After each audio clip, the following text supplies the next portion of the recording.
Hi hello ವೀಕ್ಷಕರೇ, welcome back to my YouTube channel. ಹೇಗಿದ್ದೀರಾ ಎಲ್ಲರೂ? ಐ ಹೋಪ್ ಎಲ್ಲರೂ ಕೂಡ ಚೆನ್ನಾಗಿದ್ದೀರಾ ಅಂತ ಅಂದ್ಕೊಳ್ತಾ ಇವತ್ತಿನ ವಿಡಿಯೋನ ಶುರು ಮಾಡ್ತಾ ಇದ್ದೀನಿ. ಅದಕ್ಕೂ ಮುಂಚೆ ತಾವೇನಾದ್ರು ಮೊದಲನೇ ಬಾರಿ ಚಾನಲ್ನ ವಿಸಿಟ್ ಮಾಡಿದರೆ ತಪ್ಪದೆ ಸಬ್ಸ್ಕ್ರೈಬ್ ಮಾಡ್ಕೊಳ್ಳಿ. ಹಾಗೆ ವಿಡಿಯೋ ಇಷ್ಟ ಆದರೆ ಲೈಕ್, ಶೇರ್ ಆ್ಯಂಡ್ ಕಮೆಂಟ್ ಮಾಡೋದನ್ನು ಮರಿಬೇಡಿ ಸ್ನೇಹಿತರೆ. ಬನ್ನಿ ಇವತ್ತಿನ ವಿಡಿಯೋನ ಶುರು ಮಾಡೋಣ. ಸುಖದ ನಶೆಯಲ್ಲಿ ತೇಲುವಾಗ ಎಲ್ಲರೂ ಪರಿಚಿತರೇ, ದುಃಖದ ಸಂತೆಯಲ್ಲಿ ಅಲೆಯುವಾಗ ನಮ್ಮವರು ಅಪರಿಚಿತರೇ, ಕನಸಿನ ಕನವರಿಕೆ. ಹೌದಲ್ವಾ ಸ್ನೇಹಿತರೆ? ನೀವು ಖುಷಿಯಾಗಿರಿ, ಸರಿನಾ? ಸೊ ನಿಮ್ಮ ಹತ್ರ ಏನೂ ಕಷ್ಟ ಇಲ್ಲ, ನೀವು ಖುಷಿಯಾಗಿದ್ದೀರಾ ಅಂತ ಅಂದಾಗ ಎಲ್ಲರೂ ಬಂದು ನಿಮ್ಮ ಖುಷಿನ ಹಂಚ್ಕೋತಾರೆ.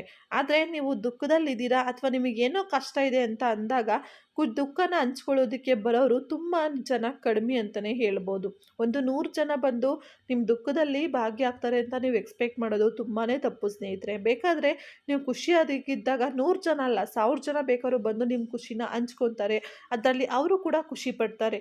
ಆದರೆ ನೀವು ದುಃಖದಲ್ಲಿ ಅಥವಾ ಯಾವುದೋ ಕಷ್ಟದಲ್ಲಿ ಇದ್ದಾಗ ನಿಮ್ಮ ಕಷ್ಟನ ಹಂಚ್ಕೊಳ್ಳೋಕೆ ಬರೋದು ಬೆರಳೆಣಿಕೆಯಷ್ಟು ಜನ ಮಾತ್ರ ಸ್ನೇಹಿತರೆ. ಅದು ಕೂಡ ತುಂಬಾ ಕಡಿಮೆ ಅಂದರೆ ಅಂತಲೇ ಹೇಳ್ಬೋದು.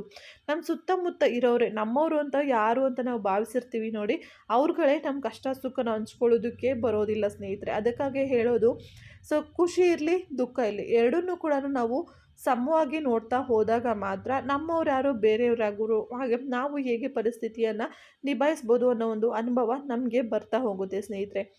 ಇಲ್ಲಾಂದರೆ ನಾವು ಕೂಡ ಅವ್ರು ಹಾಗೆ ಮಾಡಿದ್ದಾರೆ, ನಾವು ಕೂಡ ಹಾಗೆ ಮಾಡಬೇಕು ಅಂತ ಹೋದಾಗ ನಮಗೂ ಅವರಿಗೂ ಯಾವುದು ವ್ಯತ್ಯಾಸ ಬರೋದಿಲ್ಲ ಸ್ನೇಹಿತರೆ, ಅಲ್ವಾ? ಸೊ ಅವ್ರೇನೋ ಮಾಡ್ತಾರೆ ತಪ್ಪು ಅಂದಾಗ ನಾವು ಅದೇ ತಪ್ಪು ಮಾಡೋದು ಎಷ್ಟು ಸರಿ? ಹಾಗೆ ಎಲ್ರಿಗೂ ಕೂಡ ಕಷ್ಟ ಸುಖ ಅನ್ನೋದು ಮುಂದೆ ಬರಬಹುದು ಅಲ್ವಾ? ನೀವು ಇನ್ನೊಬ್ಬರು ಕಷ್ಟಕ್ಕೆ ಆದರೆ ನಿಮ್ಮ ಕಷ್ಟಕ್ಕೆ ದೇವರು ಬೇರೆ ಯಾರನ್ನೋ ಕಳಿಸಬಹುದು ಅಲ್ವಾ?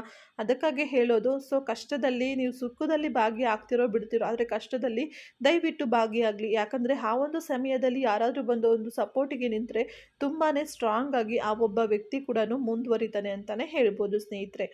ಇಷ್ಟು ಹೇಳ್ತಾ ಇವತ್ತಿನ ಈ ಒಂದು ವಿಡಿಯೋನ ಇಲ್ಲಿಗೆ ಮುಗಿಸ್ತಾ ಇದ್ದೀನಿ. ಈ ವಿಡಿಯೋ ತಮಗೇನಾದ್ರು ಇಷ್ಟ ಆಗಿದ್ದರೆ ಲೈಕ್ ಮಾಡಿ, ಶೇರ್ ಮಾಡಿ, ಕಮೆಂಟ್ ಮಾಡಿ. ನೀವು ಇದುವರೆಗೂ ನಮ್ಮ ಚಾನಲ್ನ ಸಬ್ಸ್ಕ್ರೈಬ್ ಮಾಡ್ಕೊಳ್ಳದೆ ವಿಡಿಯೋ ನೋಡ್ತಾ ಇದ್ದರೆ ದಯವಿಟ್ಟು ಚಾನಲ್ನ ಸಬ್ಸ್ಕ್ರೈಬ್ ಮಾಡಿಕೊಂಡು ಸಪೋರ್ಟ್ ಮಾಡಿ. ಮತ್ತು ಮುಂಬರುವ ವಿಡಿಯೋಗಳಲ್ಲಿ ಕೂಡ ಇದೇ ರೀತಿ ಮೋಟಿವೇಶ್ನಲ್ ವಿಡಿಯೋಸ್ ನಿಮಗಾಗಿ ತರ್ತಾ ಇರ್ತೀನಿ ಸ್ನೇಹಿತರೆ ಅಂತ ಹೇಳ್ತಾ ಈ ಒಂದು ವಿಡಿಯೋನ ಇಲ್ಲಿಗೆ ಎಂಡ್ ಮಾಡ್ತಾ ಇದ್ದೀನಿ. Thank you for watching. Take care. Bye.